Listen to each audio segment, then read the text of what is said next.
More is better, but as an endurance athlete, there's definitely a tipping point where like fiber is going to be an issue. And the other thing is that then displacing getting enough fuel and protein, all those other important things on board.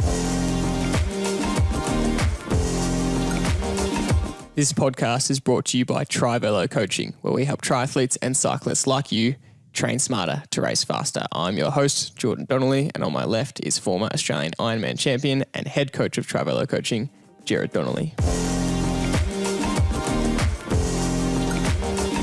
Taryn, a big welcome back to the podcast. We're really excited to have you back, and thanks for joining us again. Thank you for having me. It's my pleasure. So today we really want to focus on how endurance athletes and triathletes should be going about their day-to-day nutrition. And we did a podcast with you recently, as we explained in the intro, about more food and fuel sources pre, during and post-training. But today we really want to look at just the day-to-day, because a lot of athletes are just going, what the hell do I eat? So can you start us off with some maybe founding principles or fundamentals around what you want endurance athletes to understand about just day-to-day nutrition? Yeah, I think it is the most important thing, but we tend to overlook it, right? Because we're so focused on all the little 1%ers and doing all the little things, but really you'll get the best bang for your buck out of what you consistently do on a day-to-day basis. It's not the one thing that you do once on race day. It is literally what you do from the moment you wake up to the moment you go to sleep every single day, compounded over time. So we need to just focus on that as the big rock and think about putting the premium fuel in our high-performance engine on a day-to-day basis rather than treating it like a beat-up Honda and putting the cheap economy stuff in it and hoping for the best. That's an awesome start. So if we take the daily goals, I mean, for endurance athletes compared to an everyday athlete, or everyday person, sorry, you're really just trying to make sure you've got enough fuel to get you through training and recover. So how do you start? How do you go about that? What should you start thinking of? It is overwhelming, isn't it? Because there's so many things that you can do. You do need to think differently as an endurance athlete. And a lot of us do come to the sport from, just general life. Maybe we've done a bit of walking, bit of running, maybe a bit of swimming or gym or something like that. But then when you start to layer in training for 3 sports in a week, we need to think so much more strategically around what we're putting in our mouth. So I think we just need to start at the basics and do things that are maybe not so sexy, like eating enough fruits and vegetables on a day-to-day basis, even though we are still trying to eat enough fuel to support training. So we need to not kind of forget that. And we do, because we're like, got to get all the macros, got to get enough carbs in, got to do recovery, got to do all these things. And then we drop the nutrient ball as well. And as an endurance athlete who doesn't sit on their butt all day, you have higher needs for a lot of things compared to somebody that is much more sedentary and much more general population. So you said to us off air that it is hard with nutrition to answer specifically and help people on something like a podcast like this, because it just depends on so many factors. But when you say things like, well, you need to eat more fruit and vegetables, how do we know how much? Where do we go there? Yeah, that one's pretty easy because we have like general guidelines around fruits and vegetables, and only 5% of the Australian population eats enough on a day-to-day basis, which is just craziness, like honestly. But we take multivitamins and things because we think that's better for us. But we should be aiming for at least 2 serves of fruit and 5 serves of vegetables every single day. The only times that you wouldn't do that would be if you were carb loading or on race day, or sometimes where we're trying to manipulate fiber intake. But a serve of fruit is like a piece of fruit, like an apple or an orange or a pear. If it's smaller fruits like mandarins and apricots, it's 2. Or it's like a cup of berries or fruit salad or something like that. And we want to aim for fresh and the skin on for all of that beautiful gut-loving fiber as much as possible. And any additional that you get in a day, maybe that can be made up by dried fruit or juice. But ideally, we want it to be fresh. We want to be able to chew it. We want our little gut microbes to have all that fiber to keep them happy, because a lot of our immune system resides in our gut. And then in terms of veggies, nobody eats enough vegetables. Honestly, it's not that hard. It's like my job as a dietitian to get people to eat more fruits and vegetables. It's pretty not sexy, but, it works. Yeah. So a serve of veggies is half a cup when it's cooked, or 1 cup if it's raw, like lettuce and carrot and things like that. And that's really easy to do if you kind of split it up. So instead of just having eggs on toast for breakfast, like throw some spinach on there, throw some tomatoes, throw some mushrooms on there, tick 1 off for the day, get a couple in for lunch and a couple in for dinner, and you've done that really easily. Can we just dig into the fruit for a minute and then go into the vegetables? Have you got, in your opinion, a priority for, let's just think about the endurance athlete. Is there any priority you would give to certain vegetables over others, or are you going to be happy with anybody, just whatever's likely to be your best taste vegetable to go with that? My biggest tip when it comes to fruit and veggies, there's no right or wrong way, is that variety is the spice of life. So the more different colours and the different types of fruits and vegetables you have in your diet, the better, because we get lots of different vitamins and minerals from all the different colours. We get lots of different phytonutrients from all the different colours. So instead of like just sticking to bananas and eating 2 bananas a day and going tick, like job done, try and incorporate lots of different colours, and in particular try and eat seasonally as well, because we know that fruits and vegetables grown in season are better for us and more nutrient rich than ones that are forced to grow out of season. Can I dive into that? Because I've never understood, it makes sense, but I've never understood why variety is better. You know, what is happening in the different colours, and that's so good for us. And again, in season as well. That's a great point. Yeah, so like all of our oranges and our citrus and things are really high in vitamin C, but the other colours like the purples and things are higher in different other vitamins as well. So if you are trying to hit all of your micronutrient targets in a day, you're not going to get there just by eating apples alone, because maybe it's not high in, you know, this is not right, but vitamin K, for instance. So if you've got all the different colours, you'll have a wider range of all your vitamins to meet your micronutrient needs on a day.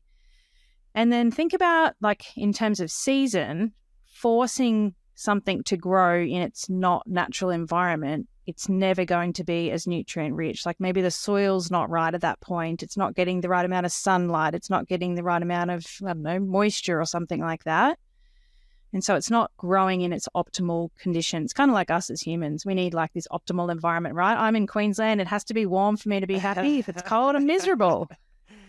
That's all of us. It's my gratitude every week, I reckon. Sunshine. Yeah, exactly. No, that's awesome. And I just kind of, that next level of why I think is something that we all miss, and that might help us, you know, make better decisions and really understand the importance of, you know, while we hear these cliche sayings like variety, spice of life, but it is what you just said shows exactly why it's important. And so the next question would be, okay, so the minimum recommendation guideline is 2 servings of fruit and 5 servings of vegetable.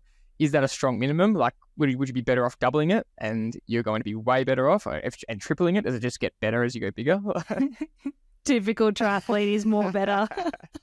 Go hard or go home. Yeah, so that's like the minimum requirements, right? We can definitely do more. And the requirements, like the actual goal would be more like 7 to 10 serves, but we are just so far away from that the national recommendations are like, let's try and hit 2 and 5. Like if 5% of the population's getting it, 95% of the population are underdoing it. So more is better, but as an endurance athlete, there's definitely a tipping point where like fiber is going to be an issue. And the other thing is that then displacing getting enough fuel and protein, all those other important things on board. So like smaller females do tend to eat a lot of fibrous foods, and sometimes that can block the digestion and absorption of other things, and that can be problematic. So yeah, there's always going to be balance. Like more is good, but it's not necessarily better. When we're thinking about our main meal for the day, and Jordan was asking me off air, you know, what are the main vegetables that you would categorize in your top 5? And so I'm pretty much having the same, you know, broccoli, corn, carrot, sweet potato, beans every single time. Is there going to be better value for me having some other? And you've talked about that already. Just every vegetable provides something different. As an endurance athlete, we're always striving for the optimal, and you know, where just the variety is the best way, and how is it going to affect us differently if we have only broccoli as compared to corn, example, or some pumpkin? Where's the value? You know, what are we in terms of our functionality as an athlete? What's going to give us that edge that's going to make us function better? I don't mean perform better. I mean function. So our fuel tank is optimal. Yeah, so you do want to add that different variety, because otherwise you are stuck in the same sort of rut of the same things. We have our starchy veggies and our non-starchy veggies as well. So things like corn and potato and sweet potato are giving us way more carbohydrate than something like broccoli. So you need to kind of consider that in terms of our macronutrients. But yeah, you want to have all of the different colors of the rainbow every day. So the goal would be 30 different types of plant-based foods in a week to give us all of the vitamins and minerals that we need. And like I said before, trying to choose seasonally rather than something that's grown out of season. Because a lot of people will take just a multivitamin as, even a safety blanket. But those synthetic forms of vitamins, like we don't really know what that does to our body. And even those like vegetable powders, I'm not going to throw anyone under the bus in particular, but like greens powders and things like that, they might put a whole heap of nutrient-rich foods in there, but nobody's then batch testing that product after production to know if those nutrients are still there. So it could just be a bit of green powder that isn't actually vitamin and mineral rich. I've done some deep dives on those powders, and some nutritionists online really debugging them. And it's absolutely fascinating, and it's really cool information to hear, and it's important for people to know because the marketing around them is so strong. So yeah, save your money, please. Go and get like a fruit and vegetable box for half the price. Exactly right. And you'll do so much better job for your health because they don't have fibre as well. That's the main thing too. That's problematic. And we need fibre in our diet. Like it's a hard balance as an endurance athlete. Too much fibre is not good either, but you still need that for all of your little gut microbes to be happy to produce so many different things in our gut. I'm not going to dive into the nerdy science. Like I'll bore you and we'll be here for hours. I would love it. But you're maybe we'll talk about it off air. But, your immune system is mostly in your gut. And so if you are burning the candle at both ends, exercise is a stress and you're doing a lot of it, we need to have a really robust immune system. And one of the ways that we can do that is eating fibre and eating fruits and vegetables. It's not very sexy, but it'll help. It makes perfect sense. One more question on fibre I just really want to dive into before you go in, Dad, is as you can see us, Taryn, almost talking over each other, trying to ask another question. It's a brilliant want to think about mentally getting this balance right. So what is the problem with too much fibre? You mentioned potentially digestive issues. Are there anything else? Is that the main problem if you have too much fibre? Yeah, like think about when you're running and your gut is jiggling up and down. You throw like fuel into your gut, you throw some caffeine into your system, and it just increases that peristalsis movement, which is the smooth muscle of your gastrointestinal tract. So it moves food through faster. And then in the stress response, which is exercise, where our sympathetic nervous system is heightened, it kind of just evacuates food in a way. So if you have too much fibre, then like runner's gut is something that people might resonate with. I guess really, really high fibre intakes too do block the absorption of some of our macros. So that's not generally triathletes, but I have seen it in, some smaller female long distance runners where their fibre intake is just off the charts, like it's 60, 70 grams a day or more. And they do have some other like deficiencies because we are blocking the absorption of some important nutrients. And could you generally say that 10 servings of vegetables around that mark, you'd be potentially not, I don't know, it depends on the person, their weight, their digestion, whatever, but that's probably, you're going to be in a safe range around there if the athlete's aiming for more than that 5. Yeah, like somewhere around 7 to 10, you should be okay. But you're going to have to, I guess, build your way up to that. If you went from not eating much to eating a crap load, it's not going to end well. Like the bacteria in your bowel are going to have a field day with all that extra fibre that you've thrown in there. So yeah, it really just depends. It depends what you're used to and what your baseline is. But I guess if you're listening and you don't think you get your 2 and 5, the goal is like 2 and 5. And if you're already doing that and it's easy, like maybe add one more and see how that feels. A lot of people don't really understand what a macronutrient and a micronutrient difference is. So Can you just take us through those basic concepts? And, if you're out there listening, don't feel like you're the minority. A lot of people really don't understand this. So it'd be great for you to get a clear picture of what we're talking about. Yeah, it's crazy, isn't it? It's one of the things that I like to teach triathletes is those foundations of like what is a carbohydrate, because working in private practice for many years, you could ask somebody that question and they're like, almonds? Like, no, there's no carbs, or there's a tiny amount of carbs in almonds, but we don't eat almonds for carbs. So we've got 4 main macronutrients. They're carbohydrate, protein, fat, and alcohol. Alcohol is, yes, a macronutrient, not a good one for us, but it's in that category. That's music to some people's ears, that one. I didn't say to drink. Let's make that clear. Yeah, don't edit that bit differently. Yeah. And then our micros are like all of our vitamins and minerals, right? So carbohydrate comes from 5 main real food groups. They come from all of our breads and cereals, so things like rice, noodles, pasta, muesli, crackers, muesli bars, all those types of things. Dairy is carbohydrate as well, everything but things like cream and cheese.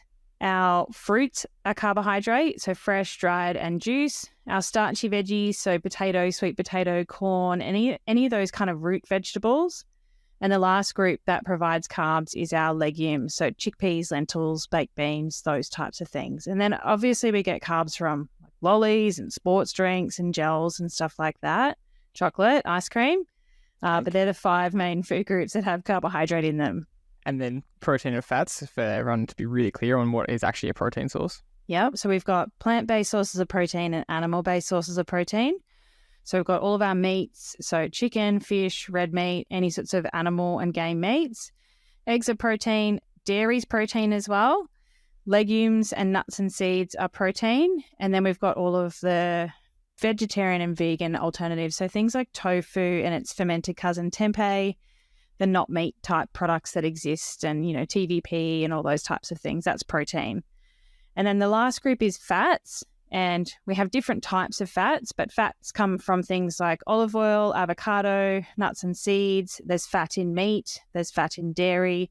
There's obviously fat in junk food like donuts and anything deep fried like chips and chocolate and stuff like that as well. And I guess it's important for people to understand that when you say something's a protein source or a carb source, they're not purely that. So, like you just mentioned, a steak isn't pure protein, or like something like chicken is, you can correct me if I'm wrong here, is quite high protein. It's mostly protein, but there is 1 gram of fat in it or something, and 0 grams of carbs in something like chicken breast. But other sources of protein might have 40% as protein, but it's also 40% carb. And I'm trying to explain that right, but not everything's not just pure protein or just carbohydrate or just fat. Yeah. So think of legumes like chickpeas and things like that. They fit into both the protein and the carb group. Dairy's the same. It's carbohydrate, it's fats, and it's protein. So we can't kind of silo things as pure protein unless we're looking at even a protein supplement like a whey protein isolate still has fat in it and still has carbohydrate in it. Which is also quite good for an endurance athlete because, you probably want protein and carbs most of the time, right? You never want just protein because you're always trying to get as much energy in. Most people, yeah. Yeah. Some people not. And that's a really important point is the whole time with this discussion, you really want to stress this, is that you can't make these black and white statements, and you're very good at picking it up to make sure people don't get confused into boxing into these rules or anything that go, this is a rule that applies to everyone. Yeah, I guess I'm really passionate about that because there's no one size fits all with nutrition, and we can't box people into everyone should do this, whether it's day-to-day nutrition or it's fueling during races. Normal is a cycle on a washing machine. It's not like normal nutrition for everyone. Everyone is different. Our genetics are different. Our body composition is different. Our goals are different. The bugs in our gut are different. So we really need to understand how to eat for us and not try and emulate or copy, what a pro is doing and expect that to work. So how do you go about that process if you look at the macronutrient breakdown? So you're aiming for a certain amount of carbs, fat, and protein per day. How do you start to look at what do I need? Yeah, it's really hard because you can pull equations off the internet, but they're not going to fit for you. I really like to teach triathletes just how to eat foundation-wise and manipulate fuel for training and the work required, and then everything kind of slots into place. And then it's really just about tweaking and fine-tuning and finessing over time because there are so many limitations with calorie counting and also limitations with trying to estimate energy expenditure that you're never going to get it perfect, even in a lab sense. So I guess it's just about the foundations first. I always talk about building a nutrition cake. We want to bake that sponge first with some non-sexy things like fruits and vegetables, pre-training nutrition, recovery nutrition, those sorts of things that we talked about last time. And then icing that cake with more advanced principles. And then we can put the sprinkles on the icing on the cake so that we have got our day-to-day nutrition right first before we start tackling, the 1%ers. In terms of getting that foundation right, is there a lot of experimenting that you're expecting each person to do because on a Sunday you might be less active or more active than on a Wednesday or on a Monday, and that could change every week.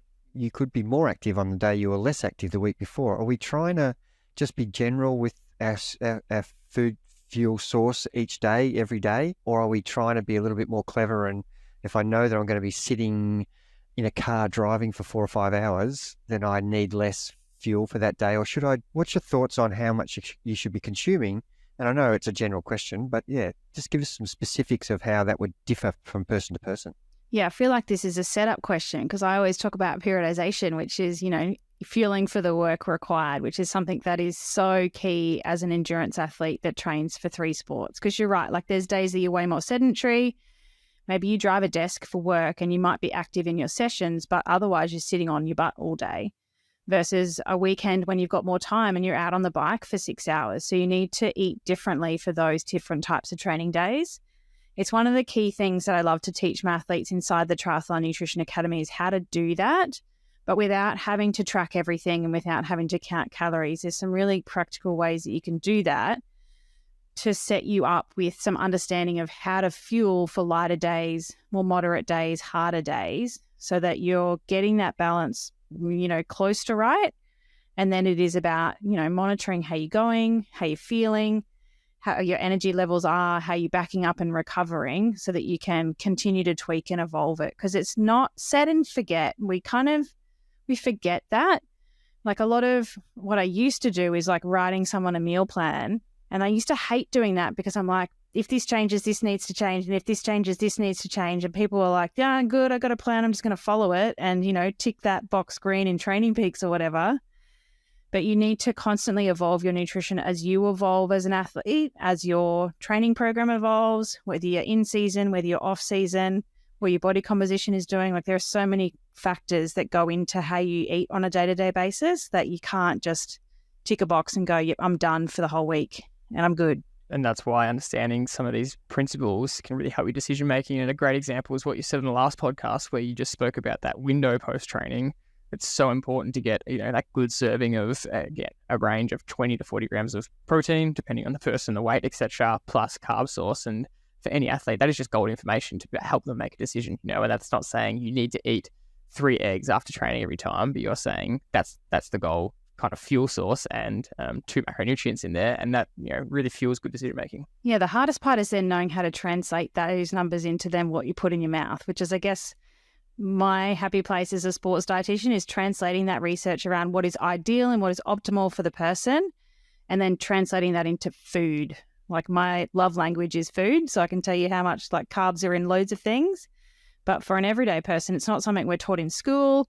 We can read a label, but it's likely to be 20% either direction of what's actually in the packet. So it's like understanding what we need, but then how to translate that into something that's easy that you can put in your mouth. Is that important post-training? Sorry, Dad. So I know we kind of spoke about this last podcast, but is, for example, the fuel source you're getting, again, the range was approximately 20 to 40 grams, is that right, of protein? Does it matter whether it's from chicken, eggs, whey, isolated protein, plant-based protein powder? Is that important? Totally. Always. Okay. Yep. So our animal sources of protein are more biologically available to our bodies. So for a plant-based athlete, they're going to need more plus a variety of protein sources to get that full range of amino acids that our body can't produce. There's 9 essentials that we can't produce in our body, and we have to get them from our diet. So animal sources are superior, and they turn on the switch to build muscle and do muscle protein synthesis better than plant-based sources. But it doesn't mean that a plant-based athlete can't get there. They just need to be smarter around how they do it and, more on top of their nutrition. I was going to go another step and ask, actually, I've now forgotten what I was going to ask. So we have to... Sorry. So many rabbit holes. So just you keep taking me down them. I know. I'm back. Yeah. So the thing I was going to say, fair income, I've forgotten it again. Welcome to my life. My mind is being sidetracked. Short-term memory. For God's sake. I've got my sub-questions. I'm trying to figure out which way I want to go as well. But I do want to say... It's back. No, it's back. Before I forget, Jordy, So is there going to be, in everyday life, we make decisions based on how we are feeling and coping with stresses, with work, with training, and we have, for example, a hard training session. We come home, we actually, without doing this intentionally, or we find out in our own mind and rate it. That was hard. I feel like I'm improving. So when we're coming to how our fueling's going with the everyday that we wake up, we go to work, we train, at the end of the day, should you be doing the same thing? Did I think I fueled myself well today? Do I feel tired? Did I get enough energies into myself today? Is that how we're measuring whether we're being effective? Are there other ways to measure other than your own feelings and your own taking notes? Like, I'm asking athletes to take notes about how the session went. Yep. Should we be asking ourselves, did I get the fuel in today that I needed? And should I be doing something about it as soon as I wake up tomorrow? Yeah, great question. I think we do need to reflect on our nutrition, and we probably don't. Like, it's like what I said right in the beginning. We kind of don't treat our bodies with the respect that we should or deserve to give them, but we still expect a high performance outcome from them no matter what junk we throw in them. I think just energy levels is a really good subjective measure. Like, are you getting to 3:30 in the afternoon and you just need a nap? Or you're starting to crave sweet because your body's in a hole and it's trying to catch itself up, and so you're looking for the cookies, or you're walking to the corner store for a Mars bar or something like that to get you through that afternoon slump. Like, that's a really clear indicator to me that your nutrition's not right. But you can also... That's it. I'm going to get some food. Oh, it is that time of the afternoon. I'm on fire. Maybe my fueling's right. Practicing what you preach. But like, you can also check your bloods and things. Like, if you're deficient in iron or something, you're going to feel pretty smashed regardless of what you're doing. So I guess, yeah, there's two ways. There's subjective and objective, but I think reflecting on that is really useful. The other thing to think about, though, is that, like, unless you're educated, you don't know what you don't know, in a way. And so when I work with athletes in the academy, so many of them say, one, I wish I had done this earlier, but two, like, I have so much energy. And for me, like, that's my job done, is that you kind of don't know how good you can feel until you feel differently. And then you're like, I shouldn't have felt so smashed. Like, a lot of people think I'm training for an Ironman, so I'm meant to be tired. But we need to stop wearing that as a bit of a badge of honor, because we should be able to get through that training and absorb that stress so that we can be fitter, faster athletes, right? Smarter, faster, all those things that you guys are doing with your programming. We need to absorb that training rather than get to the finish line and be like, oh my God, I'm never doing that again. Such a great point. And it's this kind of fine line between feeling like the training's hard, which it is, and you are so stuffed from training, but you're exactly right. It's if you're not feeling properly, and I just see it all the time in ourselves and myself, is that if I just missed out on something pre-training or during, or I was just a bit delayed post-training, I just pay for it so heavily. And you're just constantly reminded, smack to the face sometimes, especially in big type of volume training where on the weekend you're doing monster endurance sessions. If you don't get it right, you'll pay the rest of the day, and it just sucks. Yeah. And at the end of the day, your body is the thing that's getting you to the finish line, right? And it's a thing that you have beyond the finish line. Like, we have that for life, but we don't tend to respect it like we should, particularly when we're younger. I don't know about you, but I probably disregarded my body a bit more so when I was younger, flogged itself. And now I have so much more respect for it, because you will end up as an 80-year-old with osteoporosis if you're not careful with the things that you do when you're younger. And you can't fix that at that point. Yeah, really interesting to think about. So going to staying in this macronutrient target perspective and thinking about just total calories, how do you start going about that process of understanding yourself, or how do you teach your athletes? Do you start tracking your calories daily just to see what you're doing, or what methods do you use? Yeah, so everyone's calorie needs are really different. Like, there's no, particularly with triathletes, there's no way to figure it out really accurately unless you're in a lab and you're breathing into a bag and understanding all of the specifics of everything that's going in and everything that's going out.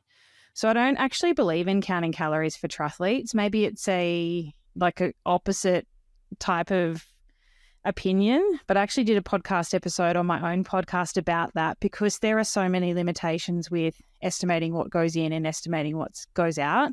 And it's kind of like counterproductive. It's so time consuming. It's overwhelming. It's a stress point for people. So I like to get triathletes to not count calories because it doesn't really matter. It's about, getting your fuel right, getting your recovery right, getting all those fundamentals right first. And your calories will sort themselves out when you can do that. Yeah, awesome. That's a great starting point. And yeah, I guess I really don't want to try and pigeonhole you into a question about specific What are your targets. calorie requirements? Can't tell you. Tell me what mine No idea. Exactly. No, I am just thinking from a macronutrient perspective and your protein, carbs, and fats. Trying to figure out how much you should be having of each day. And I kind of feel like as endurance athletes, it's almost like you never have enough carbs, it feels like, you just, especially with a high training load. Maybe for you, Joel. But if you are hungry, just, post training and you stay hungry throughout the day because you are burning a lot of energy, is it okay just to keep getting the carbs in and just go, well, I clearly should be eating? Is that an incorrect kind of signal that you're trying to trust? Yeah, it's hard because everybody's different again. Like you were one type of athlete, and then there's probably I'm just thinking about a particular guy in the academy. He's like 55 and he wants to lean up, and he's like I need to stop eating. So we need to, work with the person in front of us and what their goals are. But also, I don't really find that appetite's a good gauge for what you need when we are training for three sports. Because for people are two camps. They're either starving all the time and you can't feel a hole and, maybe overeating. And then the other camp is people that have their appetite very much blunted from exercise and they really struggle to eat. And recovery nutrition is a punish and they feel like they're force feeding themselves all the time. So it is really individual, and an appetite cannot be a very good gauge because it's not instantaneous either. So often when we do really high intensity exercise, our appetite's suppressed, and that's not giving us the right signals to say, hey, you need a whole heap of recovery here and you need to keep eating for the rest of the day if people are feeling like that. So you have your experience in the way that your body works, and it's probably, a relatively efficient, well-oiled machine. And then there's other people on the other end of the spectrum who are maybe trying to drop some body fat, but are starving all the time and, constantly trying to scale back. How do you deal with that athlete, and what are your tactics that will help them? Because if they're used to a certain way of consuming over their lifetime, if they're a 50-year-old and they've been doing it a certain way for so long and their body's kind of got in sync with that method, and they want to lose weight to be a better athlete, if that's their reason, that would be one reason maybe.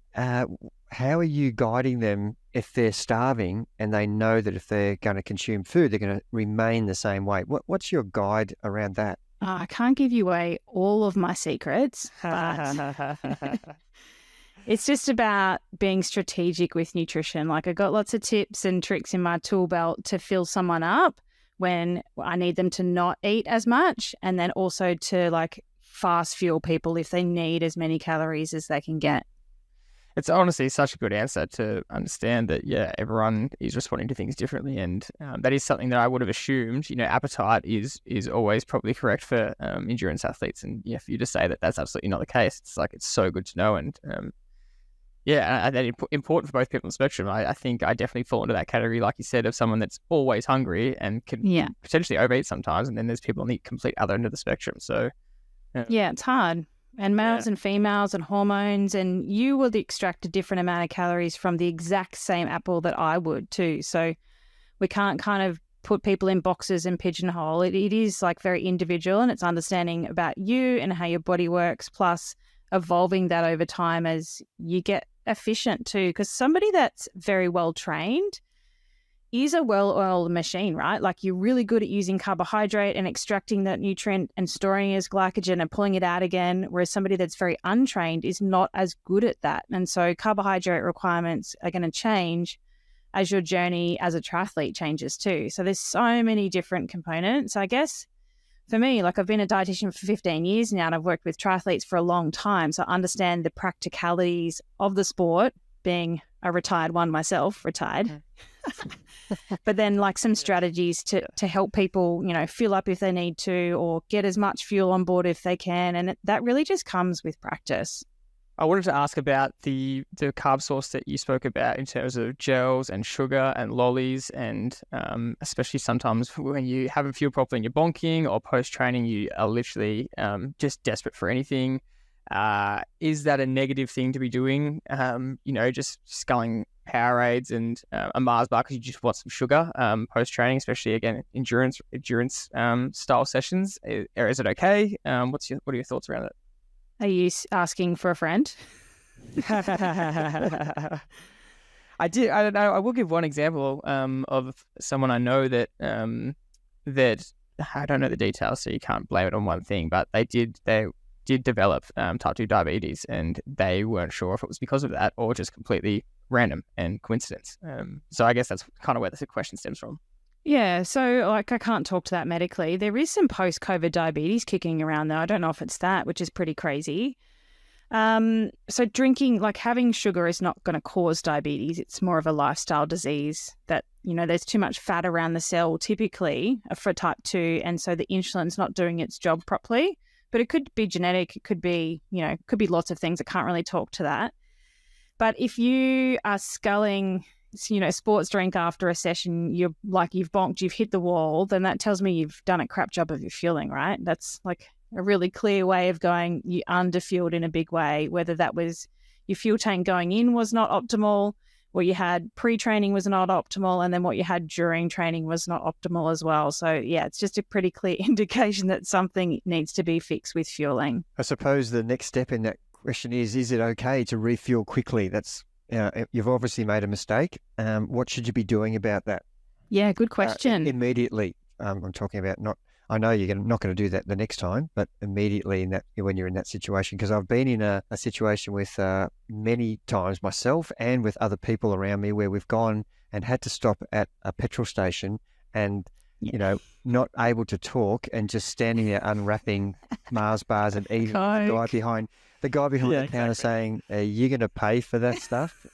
And, you're saying, "Don't talk to me, mate. I just have to get this into me." Classic. Yeah. So funny. Hold on. I lost you, Jared. But Yeah, so is it okay to do that? In that when you've made that mistake, can you be okay with that for that one instance? Obviously you're going to have to, because you're never going to make it home otherwise, right? Otherwise you're calling a sag wagon. So if you've experienced that, hitting the wall bonking, the only way to peel yourself out of that is to slow down, stop, or, get a sag wagon home. You will never be empty of muscle glycogen. You'll always still have a little bit or some in your liver because you'd be dead otherwise. But yeah, you're going to have to do something quickly to bring yourself back up and then fix the problem next time. But it takes 24 to 48 hours to fill up our fuel tank after we've pretty much emptied it. So it's not instantaneous like we put fuel in our car. It is going to take some time. And so we need to be eating carbohydrate for the next 1 to 2 days to fill that back up again. So it depends when you're training again next is how rapidly you want to do that. And we did talk about that a little bit last time, that the longer time frame you've got to do your recovery, the maybe slower or lazier you can be. But when we train for 3 sports, you don't have that luxury of time. You've got less than 8 hours to train again typically. And so you've got to be much more strategic and much more aggressive with your recovery to refill up again when you don't have that time luxury. So you've given some unreal principles for day-to-day, and starting with as simple as fruit and veg servings. It's a great place to start. And then understand... How do we get into Mars bars? Yeah, exactly. It always gets to Mars bars. Yeah. Yeah. And then start to understand what foods are different macronutrients. We didn't ask this before, but are you consciously trying to find foods with different sources of vitamins and minerals, the micronutrients, or is that just naturally supposed to come from the fruit and veg sources and a variety of foods? Yeah, variety of foods. So you'll get a lot from our fruits and veggies, but you also need things like nuts and seeds to give you a lot of macros. You need things like dairy or good quality dairy alternatives to get you calcium. We get things like iron from... The best source is red meats, but a lot of people don't eat red meat. So where do we get those from? And so, yeah, it's again, not very sexy, but you have to have variety in your food and not just eat chicken, broccoli and rice. Because 1, that's boring and who wants to eat like that? But 2, you might be hitting your macro targets and meeting in macros, sounding like a bodybuilder here, but you're not getting any of that range of micros, which we have higher needs for as a triathlete. Okay, so then the golden question becomes, all right, we've got these founding principles, we're understanding the variety of food sources. So what do I eat for breakfast, lunch, and dinner? And then how do you go about that with athletes? And because that is just a golden question to everyone. They just go, just tell me what to eat, Taryn.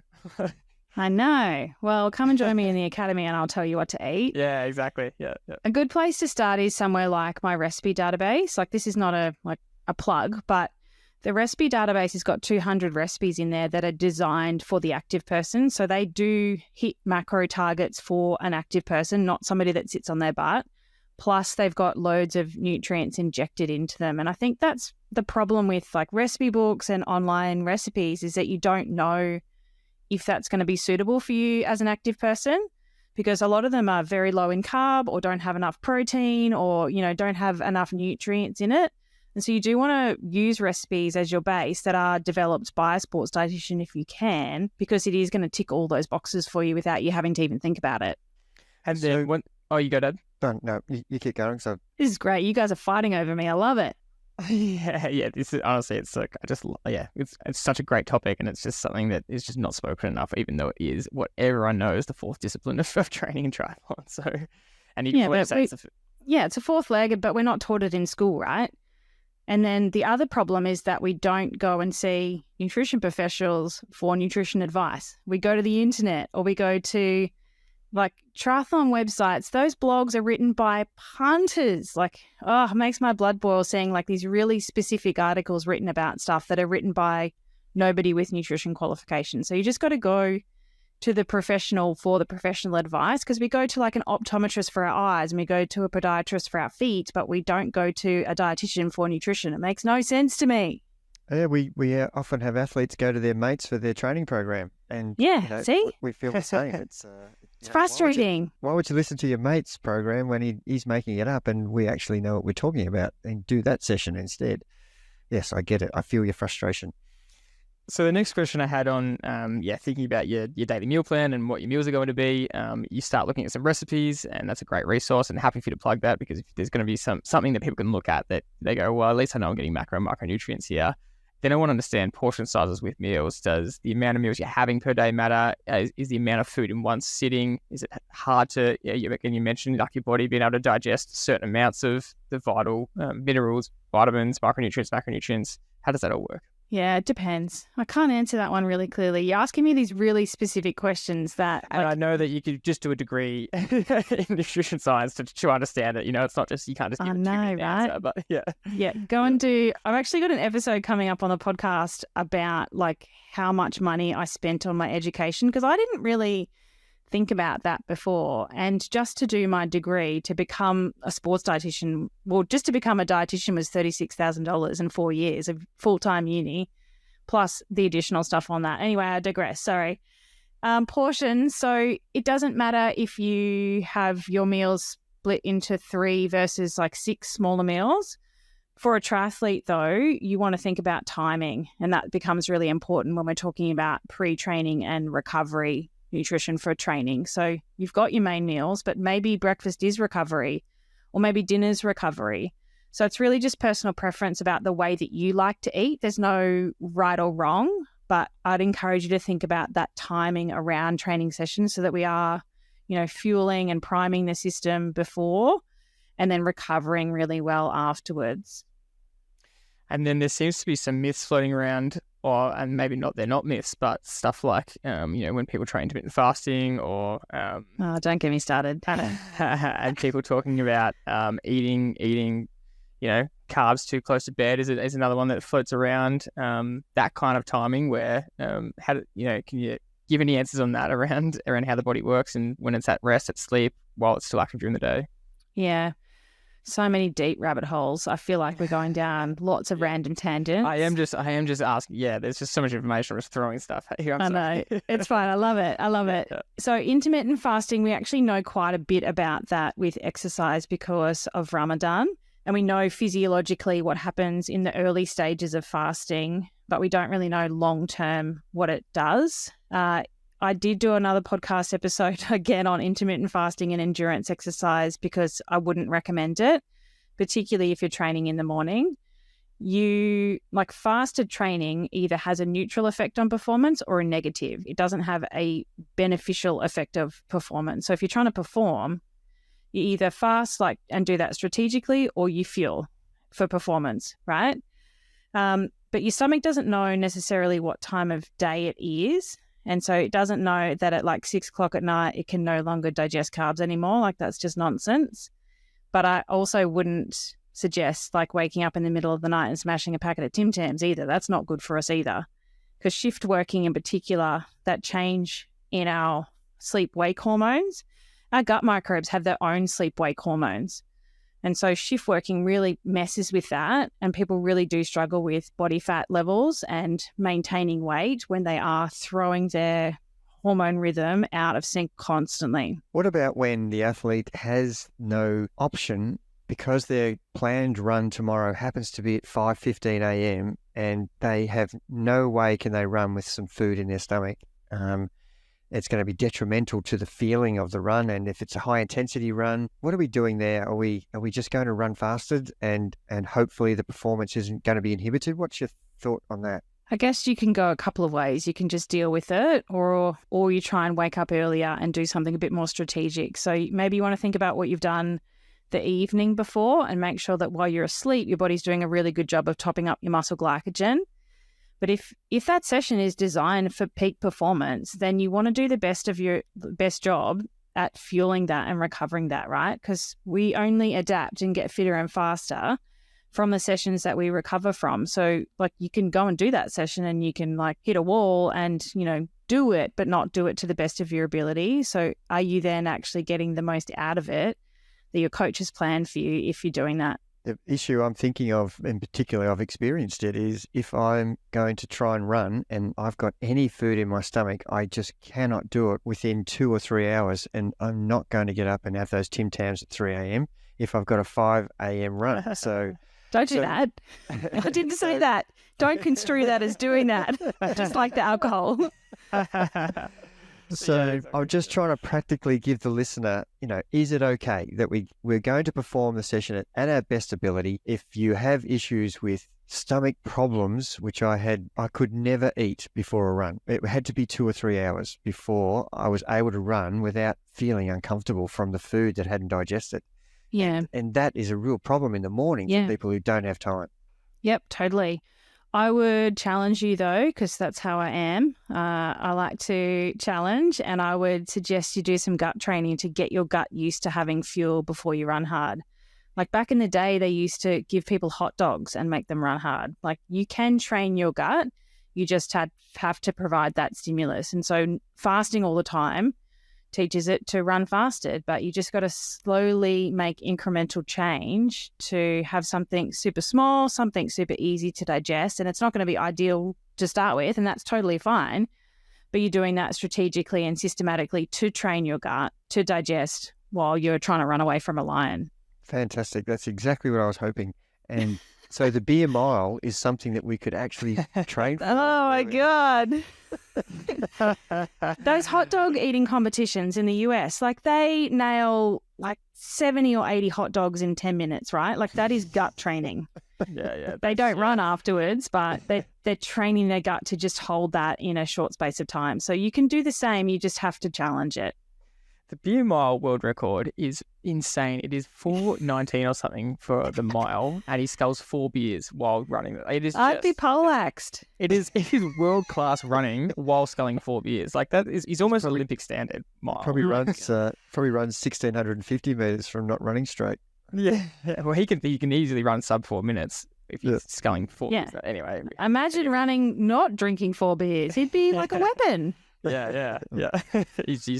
He clearly had one goal in mind, and that was the beer mile world record. So, Taryn, you've done such a great job of taking our very specific questions and keeping them general enough to be principles and not boxing anyone into any rules. I think that is just such an important part of this podcast. And we're so happy for you to be plugging your own podcast episodes and your resources, because you've got a whole wealth of knowledge there, and it is really hard to answer a lot of these in one episode. So we do thank you for that. I guess the one message that has come up consistently in both episodes we've had you on is you are constantly referring it back to training for the athlete, because that is kind of the energy expenditure requirements of the week. And so a lot of your decision making should be around when are you training, how much are you training.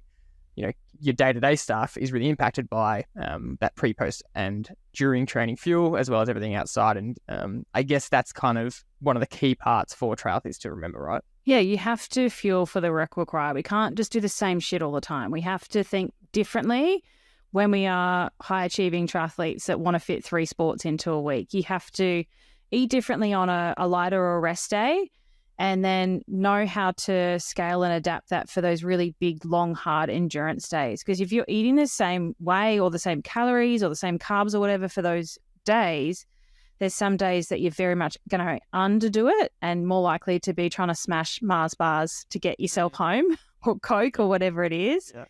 And then those other lighter days where maybe you're less active and you're sitting on your butt, you're going to be overeating your calories and, potentially putting some fat on. So if we want to be, the best triathletes that we can be, we have to think about our nutrition in that same limelight. Like, we often have our training dialed in and we spend a lot of money on our bikes and all of our gear, but then we completely disregard the 4th leg. And that is honestly, I know I'm very biased, but that is where the magic happens. Yeah. Well, there'll be no magic without it. That's the reality.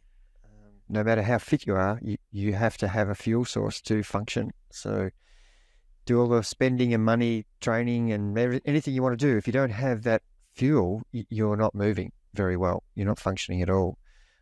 Look, it's been brilliant to get you on again, and I really appreciate everything that you're doing. I know it's hard to be specific, but the general comments you're making are really helpful to the people who are listening, and most people are in the same boat. They are uneducated, and it's people like you that can make everyday athletes become better versions of themselves if they're just willing to put the time into listening to the advice. So we really appreciate that. Thank you. Oh, you're welcome. Anytime. It's my happy place talking about nutrition all day, every day. And on that note, you do have a 3-day nutrition camp that starts off, and I guess you can explain it, but starts to go into all this information in more detail, where people can start to learn more of these fundamentals and start applying it to themselves. So do you want to talk to us about that? Yeah, I'd love to. So on the 14th to the 16th of January, I'm running Triathlon Fuel School. So over 3 days, I'm going to step you through some of these key foundations that you need to get your year off to the best start. So we're going to talk about some of the foundations of nutrition on a day-to-day basis to perform to the best of your ability. We're going to dive into hydration and electrolyte balance, and then some race nutrition 101, like those things that triathletes honestly are winging it with. I'm going to dive into some of those foundations to make sure your 2024 is set up for success. So if you want to come to that, it's free. It's an hour each day for 3 days. It will be recorded. And you have to go to fuel.school to register for that. Yep, it's a weird one. So www.fuel.school. There's no .com, no .com.au. It's literally fuel.school. Easy to remember. I will track the link in the episode description as well, so you can click it right there. But thanks again, Taryn. It's been amazing to have you on. And we hope that triathletes continue to learn more of this stuff, including ourselves, because it's just so important. So thank you for being on again. My pleasure. Anytime. No worries. We hope you enjoyed this episode, and we'll see you on the next one.